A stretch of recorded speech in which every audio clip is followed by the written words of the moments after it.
ദൈവത്തിൻ്റെ അതിപരിശുദ്ധമായ നാമം മഹിമപ്പെടുമാറാകട്ടെ. GF good news Christian ചാനലിലേക്ക് എല്ലാവർക്കും യേശു ക്രിസ്തുവിൻ്റെ നാമത്തിലുള്ള സ്നേഹവന്ദനത്തെ അറിയിക്കുകയാണ്. ദയവ് ചെയ്ത് നിങ്ങൾ ഈ ചാനൽ സബ്സ്ക്രൈബ് ചെയ്യുക, മറ്റുള്ളവരിലേക്ക് അത് ഷെയർ ചെയ്യുക. ഇന്ന് നാം ധ്യാനിക്കാൻ പോകുന്ന ദൈവത്തിൻ്റെ വചനം യിരെമ്യാവ് 33-ന്റെ 3-ാമത്തെ വാക്യമാണ്. യിരെമ്യാവ് 33-3. എന്നെ വിളിച്ചപേക്ഷിക്കുക, ഞാൻ നിനക്ക് ഉത്തരമരുളും. നീ അറിയാത്ത മഹാത്തായും അഗോചരവുമായുള്ള കാര്യങ്ങളെ ഞാൻ നിന്നെ അറിയിക്കും. ദൈവത്തെ വിളിച്ചപേക്ഷിക്കുമ്പോൾ നമ്മുടെ ജീവിതത്തിലേക്ക് ദൈവം മഹാത്തായും അഗോചരങ്ങളുമായിട്ടുള്ള കാര്യങ്ങളെ ദൈവം അറിയിച്ചു തരും.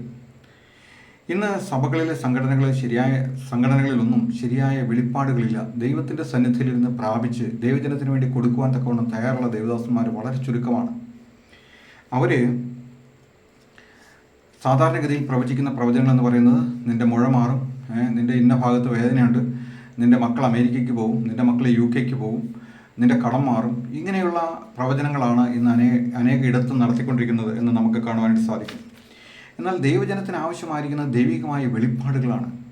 ഇന്ന് ദൈവികമായ വെളിപ്പാടുകൾ സഭകളിലോ സംഘടനകളിലോ ഇല്ല എന്ന് നമുക്ക് ധാരാളമായിട്ട് മനസ്സിലാക്കുവാനായിട്ട് സാധിക്കും. സദൃശമാക്കി 29-ാം അധ്യായത്തിൻ്റെ 18-ാമത്തെ വാക്യത്തിൽ പറയുകയാണ്, വെളിപ്പാടില്ലാത്തടത്ത് ജനം മര്യാദ വിട്ട് നടക്കുന്നു. അതുകൊണ്ട് ജനം വിശ്വാസികൾ ആത്മീകമായിട്ട് വളരുന്നില്ല. ദൈവവചനത്തിൽ അവർ ഉറയ്ക്കുന്നില്ല. ദൈവത്തിൻ്റെ ന്യായപ്രമാണം അവരുടെ ഹൃദയത്തിൽ എഴുതി അതിന് പ്രകാരം അവർ ജീവിക്കുന്നില്ല.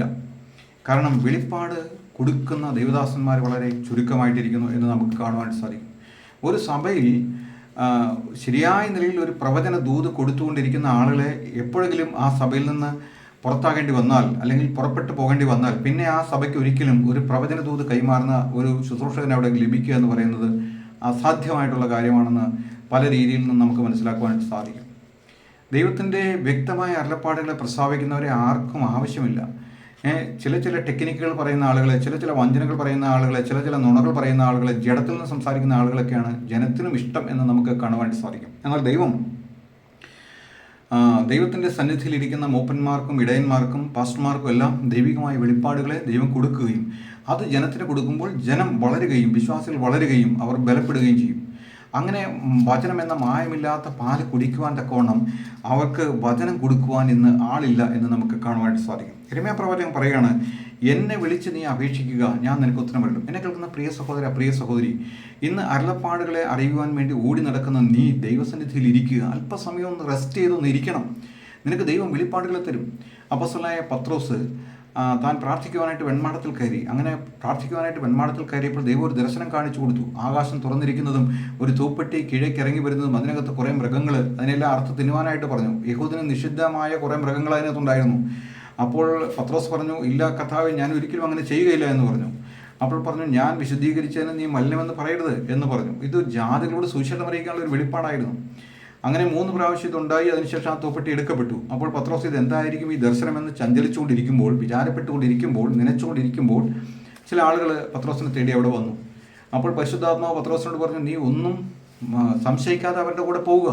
പത്രോസ് ചില സഹോദരന്മാരെയും കൂട്ടിക്കൊണ്ട് ഒരു 6 പേരുമായിട്ട് അവർ അവിടെ കൊർന്നല്യോസ് എന്ന് പറയുന്ന ഒരു ശതാധിപൻ്റെ വീട്ടിലേക്ക് ചെല്ലുകയും ഒരു ജാതീയനായ മനുഷ്യനോട് സുവിശേഷം അറിയിക്കുകയും അങ്ങനെ അവർ രക്ഷിക്കപ്പെടുകയും പരിശുദ്ധാത്മാവിൻ്റെ അഭിഷേകം അവരുടെ മേൽ പകരപ്പെടുകയും അവൻ വിളിച്ചുകൂട്ടിയ ആളുകളെല്ലാം പലരും രക്ഷിക്കപ്പെടുകയും അവർ സ്നാനമേൽക്കുകയും ചെയ്യുന്നതൊക്കെ നമുക്ക് കാണുവാൻ സാധിക്കും.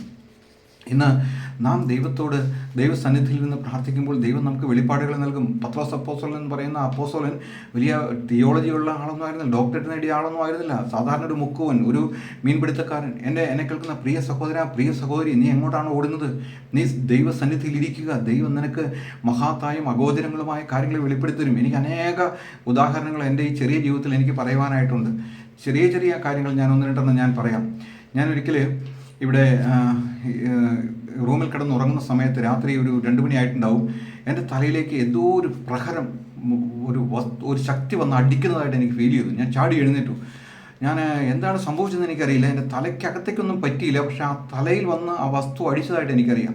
ഞാൻ അവിടെ ദൈവസന്നിധിയിൽ നിന്ന് പ്രാർത്ഥിച്ചു, കർത്താവേ, അത് എന്താണ് അങ്ങനെ സംഭവം? എനിക്കൊരു ഫസ്റ്റ് എക്സ്പീരിയൻസ് ആണത്. പലതും ഇങ്ങനെ പല രീതിയിലൊക്കെ ഉണ്ടായിട്ടുണ്ടെങ്കിലും ഇത് കുറച്ച് ശക്തമായിട്ടുള്ള ഒരു അടിയായിരുന്നു.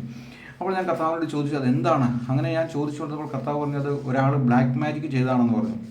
എനിക്കെതിരെ ബ്ലാക്ക് മാജിക് ചെയ്താണെന്ന് പറഞ്ഞു. അപ്പോൾ ഞാൻ ചോദിച്ചു, കർത്താവേ, അത് ആരാണെന്ന് എനിക്ക് വെളിപ്പെടുത്തണമെന്ന് പറഞ്ഞു. ഞാൻ കർത്താവിനോട് പ്രാർത്ഥിച്ചു, കർത്താവേ, അത് ആരാണെന്ന് എനിക്ക് വെളിപ്പെടുത്തണം. എനിക്ക് ആ വ്യക്തിയെ കർത്താവ് വെളിപ്പെടുത്തി തന്നു.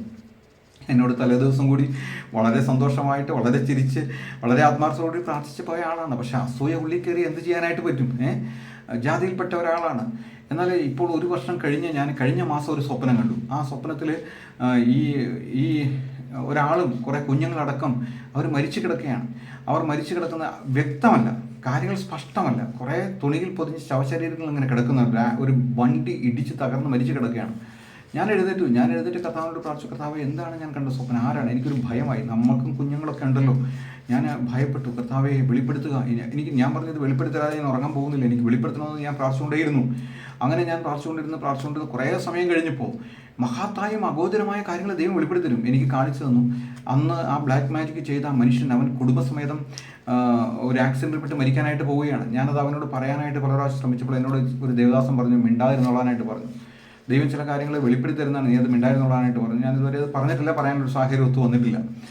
അപ്പോൾ നമുക്കെതിരെ ഇങ്ങനെ നമ്മൾ ചിന്തിക്കാത്ത നിലയിൽ നമുക്കെതിരെ മന്ത്രവാദങ്ങളും ആഭിചാരങ്ങളും ബില്ലിശൂന്യങ്ങളും സേവനങ്ങളും എല്ലാം ചെയ്യുന്നവരെ ദൈവം നോക്കിക്കൊണ്ടിരിക്കുക. ദൈവം അവരെ കൈകാര്യം ചെയ്യും. ദൈവമക്കളുടെ നേരെ അനാവശ്യമായിട്ടുള്ള കാര്യങ്ങളെല്ലാം ചെയ്യുമ്പോൾ എൻ്റെ വീടിനടുത്ത് തന്നെ, ഞാൻ തൃശ്ശൂർ താമസിക്കുമ്പോൾ എൻ്റെ വീടിനടുത്ത് തന്നെ ഇങ്ങനെ ചെയ്തുകൊണ്ടിരുന്ന ചില ആളുകളുണ്ടായിരുന്നു.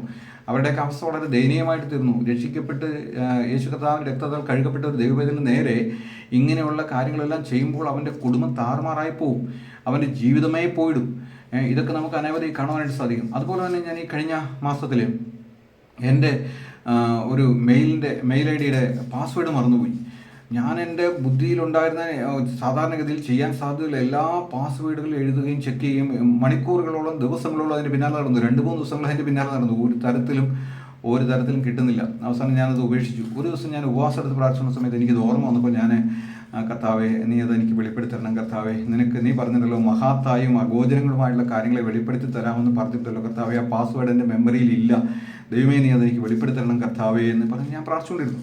അങ്ങനെ ഞാൻ പ്രാർത്ഥിച്ചുകൊണ്ടിരിക്കുന്ന സമയത്ത് എൻ്റെ അടുത്ത് പല ബൈബിളുകളുണ്ട്. അതിലൊന്ന് POC ബൈബിളായി, കത്തോലിക്ക സഭ ഉപയോഗിക്കുന്ന POC ബൈബിളുണ്ട്. ചില റെഫറൻസ് ലളിതമായിട്ട് കിട്ടാൻ ആ ബുക്കുകൾ പരിശോധിച്ചാൽ നമുക്ക് കിട്ടും, ആ വചനം ബൈബിൾ പരിശോധിച്ചാൽ കിട്ടും. അപ്പം ഞാനൊരു വചനത്തിൻ്റെ ഒരു ഇത് വ്യക്തത വരുത്താൻ വേണ്ടിയിട്ട് ഞാൻ ആ ബൈബിൾ എടുക്കുമ്പോൾ ആ ബൈബിളിൻ്റെ ബാക്ക് പേജിൽ ഈ പാസ്വേഡ് ഞാൻ എഴുതി വെച്ചിട്ടുണ്ടായിരുന്നു. ഒരു കാരണവശാലും ഞാൻ ആ പാസ്വേഡ് ഓർക്കുകയില്ല. കാരണം അത് ഞാൻ ഒരിക്കലും ചിന്തിക്കാത്ത ഒരു സ്ഥലത്തിൻ്റെ പേരോ ഒരു വ്യക്തിയുടെ പേരോ ഒന്നുമല്ല. അത് അങ്ങനെ ഒരു പ്രത്യേക രീതിയിൽ എഴുതി വെച്ചിരുന്ന ഒരു സംഭവമായിരുന്നു. ദൈവം എനിക്കത് വെളിപ്പെടുത്തുന്നു. ആ ഉപവാസത്തിൻ്റെ സമയത്ത് എനിക്കത് ദൈവം വെളിപ്പെടുത്തുന്നു. ഇങ്ങനെ നമുക്ക് അനേകമായ കാര്യങ്ങൾ ദൈവം നമുക്ക് വെളിപ്പെടുത്തി തരും. 100 കണക്കിന് എനിക്ക് പറയാനായിട്ടുണ്ട്. ഞാനിപ്പോൾ 1-2 ഉദാഹരണങ്ങൾ അങ്ങനെ പറഞ്ഞതെന്ന് മാത്രമേ ഉള്ളൂ. ദർശനങ്ങൾ കാണിച്ചു തരും, സ്വപ്നങ്ങൾ കാണിച്ചു തരും. നാം ദൈവത്തിൽ ആശ്രയിക്കുമെങ്കിൽ, ദൈവത്തെ വിളിച്ചപേക്ഷിക്കുമെങ്കിൽ നമ്മുടെ സ്ഥിതിക്ക് ദൈവം വ്യത്യാസം വരുത്തും. നാം മറ്റുള്ളവരുടെ പിന്നാലെ ഓടേണ്ട കാര്യമൊന്നുമില്ല. നമ്മുടെ വിദ്യാഭ്യാസം ദൈവം നോക്കുന്നില്ല. ദൈവം നോക്കുന്ന ഒരു പരമാർത്ഥമായ ഹൃദയം നമുക്കുണ്ടോ? നാം ദൈവത്തെ വിളിച്ചപേക്ഷിക്കുമ്പോൾ ദൈവം അത്ഭുതകരമായ നിലയിൽ, അതിശയകരമായ നിലയിൽ നമുക്ക് കാര്യങ്ങളെ വെളിപ്പെടുത്തി തരും. ചില പ്രാർത്ഥനയ്ക്കെല്ലാം നമുക്ക് ഉത്തരം കിട്ടാതിരിക്കും.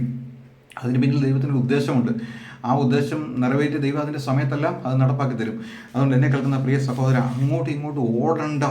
നീ ദൈവസന്നിധാനത്തിൽ ഇരിക്കുക, നീ ദൈവത്തോട് പ്രാർത്ഥിക്കുക. നിന്റെ കർത്താവ് വിശ്വസ്തനാണ്, വാക്കുമാറാത്തവനാണ്. അവൻ നിനക്ക് മഹാത്തായും അഗോചരങ്ങളുമായ കാര്യങ്ങളെ വെളിപ്പെടുത്തരും. അത് 33-ാം സങ്കീർത്തനത്തിൻ്റെ 3-ാം വാക്യത്തിൽ പറയുകയാണ്, ഞാൻ നിനക്ക് മഹാത്തായും അഗോചരങ്ങളുമായ കാര്യങ്ങൾ വെളിപ്പെടുത്തി. നിന്റെ അകത്യങ്ങളൊക്കെ അവൻ മറന്നു കളയും. നിനക്കൊരു ശുഭഭാവി അവൻ തരും. നിന്നെ തള്ളിക്കളയുന്ന ഒരു ദൈവമല്ല. നീ കുറ്റം ചെയ്തിട്ടുണ്ടായിരിക്കാം, തെറ്റുകൾ ചെയ്തിട്ടുണ്ടായിരിക്കാം. എന്നാൽ നീ ദൈവത്തെ വിളിച്ചപേക്ഷിക്കുമ്പോൾ നിന്റെ ദൈവം നിനക്ക് അത്ഭുതകരമായ നിലയിൽ കാര്യങ്ങളെ വെളിപ്പെടുത്തി തരും എന്നുള്ളതിന് യാതൊരു സംശയവുമില്ല. അതുകൊണ്ട് ദൈവത്തെ വിളിച്ചപേക്ഷിക്കുവാൻ തക്കവണ്ണം, ദൈവത്തിലേക്ക് തിരിയുവാൻ തക്കവണ്ണം വിഗ്രഹങ്ങളെ വിട്ട്, ഇത് യിരെമ്യാ പ്രവചനത്തിലുള്ള ജനം, ഇസ്രായേൽ ജനം വിഗ്രഹങ്ങളിലേക്ക് പോയതുകൊണ്ടാണ് കുഴപ്പങ്ങൾ വരാൻ പോകുന്നത്. ബാബേലിലേക്ക് അടിമകളായിട്ട് പിടിച്ചുകൊണ്ട് പോകും. എന്നാൽ പിന്നീട് നിങ്ങൾക്കൊരു ശുഭഭാവി വരുമെന്നുള്ള പ്രവചന ദൂതിൻ്റെ ഒരു ഭാഗമായിട്ടാണ് ഇത് പറയുന്നത്. നീ എന്നെ വിളിച്ചപേക്ഷിക്കുക, നീ വിഗ്രഹങ്ങളുടെ പിന്നാലെ പോകല്ലേ, നീ എന്നെ വിളിച്ചപേക്ഷിക്കുവാൻ ദൈവം നമ്മോട് പറയുകയാണ്. എന്നെ വിളിച്ചപേക്ഷിക്കുക, നിന്നെയൊക്കെ മഹാത്തായും അഗോചരങ്ങളുമായ കാര്യങ്ങളെ വെളിപ്പെടുത്തരുമെന്ന് കർത്താവ് നമ്മളോട് പറയുന്നു. അതുകൊണ്ട് അങ്ങോട്ടും ഇങ്ങോട്ടും ഓടി നടക്കാതെ ദൈവത്തിലിരുന്ന് ദൈവത്തോട് പ്രാർത്ഥിച്ച് നമ്മുടെ കാര്യങ്ങൾ നേടിയെടുക്കുവാൻ തക്കൊണ്ട് ദൈവത്തിൻ്റെ പരിശുദ്ധാത്മാവ് നമ്മെ സഹായിക്കട്ടെ. അവൻ്റെ വലിയ നാമം ഇന്നും എന്നേക്കും വാഴ്ത്തപ്പെടുമാറാകട്ടെ. ആമേൻ.